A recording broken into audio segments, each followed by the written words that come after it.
Hi, my name is Cherilyn Williams, and I'm your local Chicagoland Realtor. And today I want to talk about the steps in the home buying process. Now, if you watched my other video in part 1, we discussed the pre-home buying process, which there are some very important steps that you must do before you actually go out and you start home shopping. And just to review, those pre-home buying steps are that you need to have a stable job, you need to save up some money for your down payment and closing costs and other upfront costs. You want to work on reducing your debt by making some payments on your bills and credit cards and student loans and car debts. And then you also want to get your documents in order about 6 months before you're ready to meet with a lender and a real estate agent. So now today we're going to get into the nit and gritty of the home buying process. Okay, so the first step that you want to do is you want to meet with the lender. Now, a lender can be a bank, it could be a credit union, it can be any type of financial institution that will lend you money. And I always suggest to my home buyer clients that they shop around with different lenders to try to find the best loan terms and interest rate. You can ask maybe some family members or some friends of a lender that they had used and was happy with their services to help you see if you can qualify for a home loan.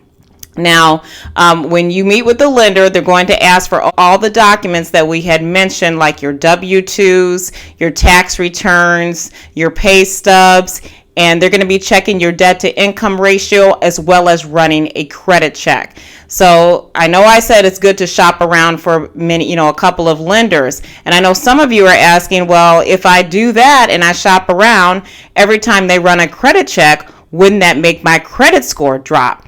And the answer is no, as long as you do all of your shopping around within 14 days. The credit bureaus will know that you are shopping for a home loan once they see the first credit check from a lender. So they will give you 14 days to shop around without dinging your credit that much. Now, after the 14 days, I can't really say. They may ding your credit a lot. So try to do it within those 14 days. And really, your credit score, when you're shopping around for a home loan, will only drop about 5 points. So that's something I don't want you home buyers to worry about. So after you get all your documents in and your lender sees how much home you can afford, they're going to provide you with either a pre-qualification letter or pre-approval letter. Now, these two letters are completely different, and what you want to focus on when you are buying a home is the pre-approval letter.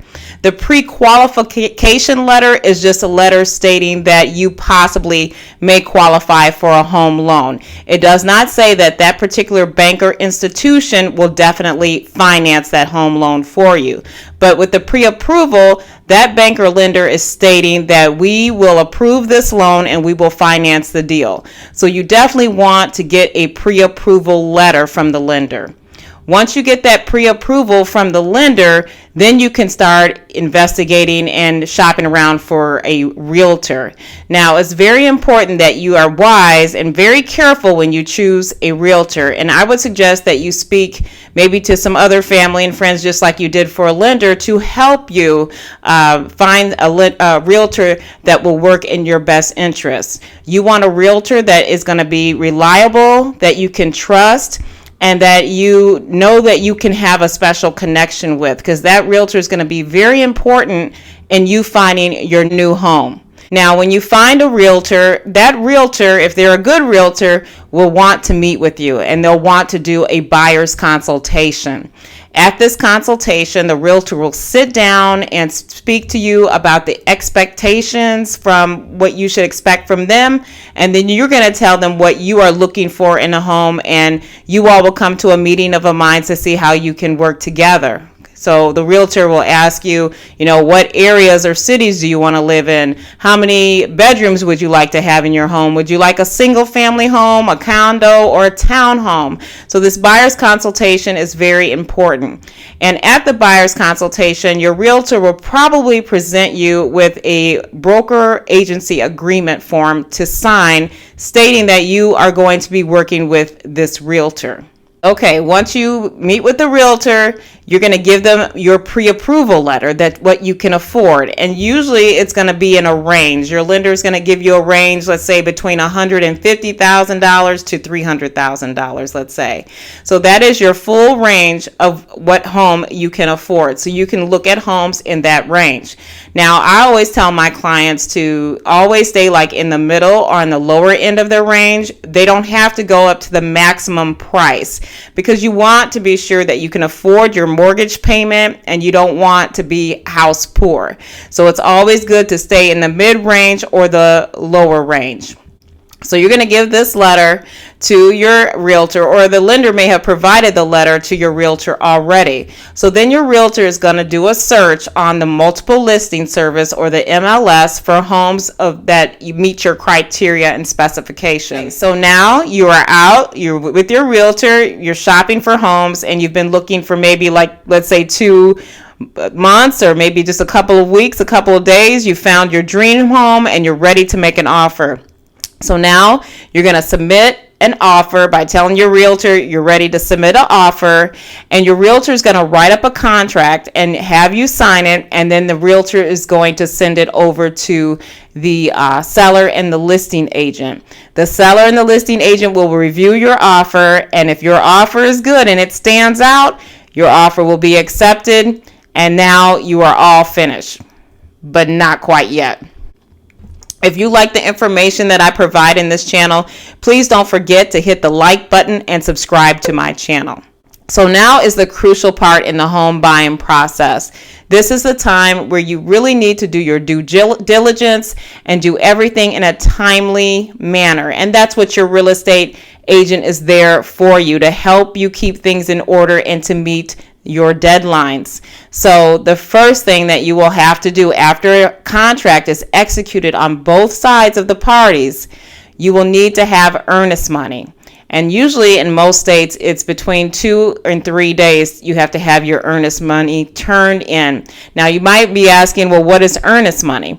Earnest money is a good faith of a deposit. It's a small deposit that you're going to put down, letting the sellers know that you are a serious buyer and you're really interested in their home. I usually recommend that my home buyers put down 1 to 3% of the purchase price, but the more earnest money that you can put down, the better that your offer may appear to a home seller. Now, once you have the earnest money turned into the listing agent, that earnest money will be kept in a special escrow account. And what's really great about the earnest money is that you will have it credited back to you at the end in closing costs when you close on your final day for your home. So you don't lose your earnest money unless you default or back out of the deal. The next part of the home buying process is the home inspection.